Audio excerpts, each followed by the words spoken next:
नमस्कार. आज मी तुम्हाला मोक्षदा एकादशीच्या दिवशी काय करायला पाहिजे, कोणत्या वस्तू आपल्या घरी आणायला पाहिजे आणि पूजा कशी करायला पाहिजे ते सांगणार आहे.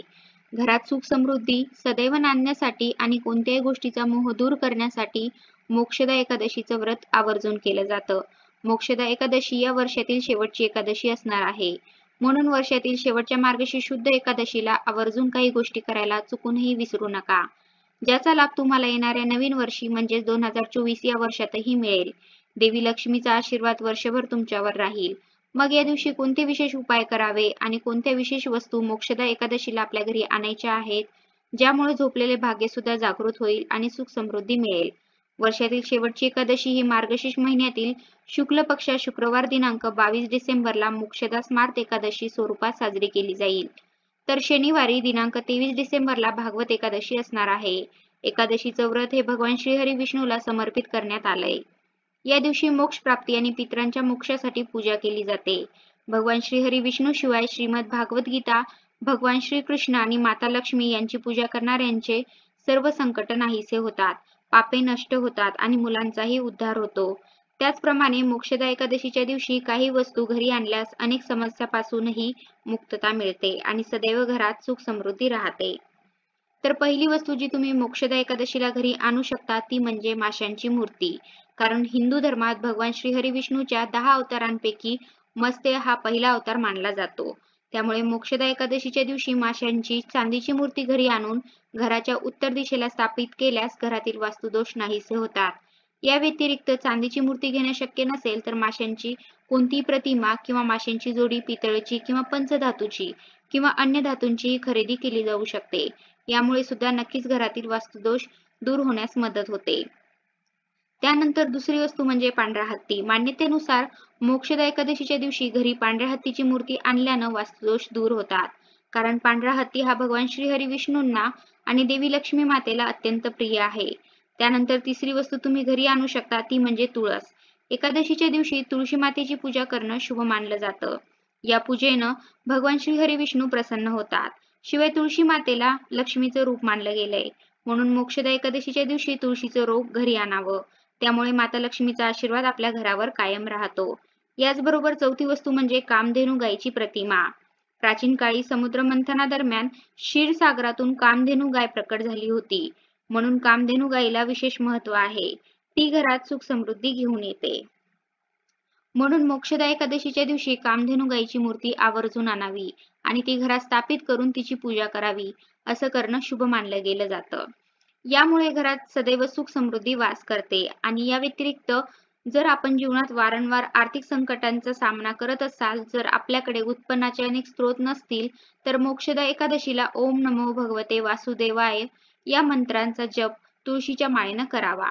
याचबरोबर गरजू व्यक्तीला केळी, अन्न आणि पैसे किंवा लोकरीचे थंडीचे कपडे दान करावे. असं केल्यानं सुद्धा आपल्या घरातील पैशांशी संबंधित सर्व समस्या दूर होतात. याचबरोबर मोक्षदा एकादशी व्रताच्या दिवशी संध्याकाळी तुळशीसमोर तुपाचा दिवा लावावा. यावेळी सुद्धा ओम नमो भगवते वासुदेवाय या मंत्राचा जप करावा किंवा ओम नमो नारायणाय नमः या मंत्राचा सुद्धा सतत जप करत राहावा. त्यानंतर तुळशीच्या रोपाला 11 किंवा 21 वेळा प्रदक्षिणा घालावी. असं केल्यानं देवी लक्ष्मी प्रसन्न होते आणि सर्व पापे नष्ट होतात. शिवाय संतती सुखही मिळतं. याचबरोबर बिघडलेली कामं पूर्ण होत नसतील आणि कष्ट करूनही यश मिळत नसेल तर मोक्षदा एकादशीच्या दिवशी 11 पिंपळाच्या पानांचा हार बनवून शनी मंदिरात अर्पण करावा. या दरम्यान शम ओम शम नमा या मंत्राचा 108 वेळा जप करावा. याने सर्व परिस्थिती तुमच्यासाठी अनुकूल बनते आणि संध्याकाळी पिंपळाच्या झाडावर दिवा लावल्यानं पितरही प्रसन्न होतात. शक्य नसेल तर तुळशीजवळ मोक्षदा एकादशीच्या दिवशी तुपाचा दिवा आवर्जून लावावा. कारण मोक्षदा एकादशीचं व्रत अगदी भक्तिभावानं केलं जातं. या दिवशी भगवान श्रीहरी विष्णूची पूजा केली जाते. कारण एकादशी ही श्रीहरीची तिथी आहे.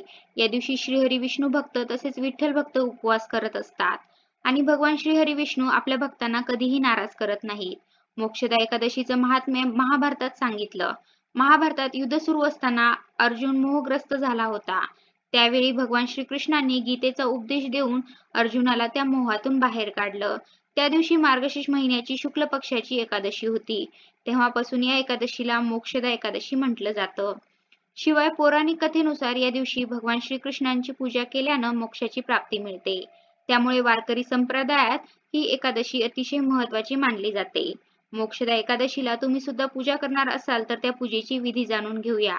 या दिवशी सकाळी लवकर उठून आंघोळ करावी. त्यानंतर भगवान श्रीकृष्णाच्या मूर्तीला किंवा भगवान श्रीहरी विष्णूच्या फोटोचं पूजन करावं. भगवान श्रीकृष्णाच्या मूर्तीसमोर तुपाचा दिवा लावावा.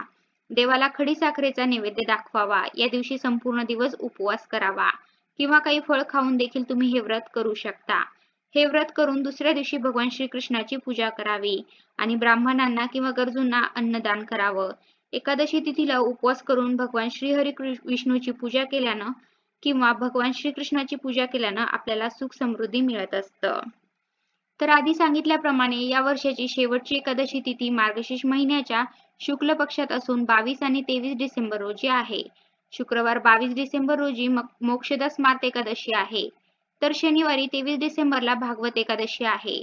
मोक्षदा एकादशीचा मुहूर्त एकादशीची तिथी प्रारंभ होईल 22 डिसेंबर रोजी सकाळी 8:16 तर 23 डिसेंबर रोजी सकाळी 7:11 ती समाप्त होईल. 23 डिसेंबरला उपवास सोडण्यासाठी दुपारी 1:22 ते 3:26 हा उत्तम काळ आहे. तर 24 डिसेंबरला उपवास सोडण्यासाठी सकाळी 7:11 पासून ते रात्री 9:15 हा उत्तम काळ आहे. या दिवशी भगवान श्रीहरी विष्णूंची आवर्जून पूजा करावी. देवघरात दिवा लावावा. भगवान श्रीहरी विष्णूंचा किंवा भगवान श्रीकृष्णाचा गंगाजलानं आणि पंचामृतानं आवर्जून अभिषेक करावा. भगवान श्रीहरी विष्णूंना पिवळी फुले आणि तुळशीचं पान अर्पण करावं. शक्य असल्यास उपवासाचा संकल्प करावा आणि आरती करून नैवेद्य अर्पण करावा आणि दानधर्म करावं. तर अशा प्रकारे 23 डिसेंबर रोजी येणाऱ्या या मोक्षदा एकादशीच्या दिवशी घरात सुख समृद्धी नांदावी यासाठी हे व्रत आवर्जून तुम्ही करू शकता.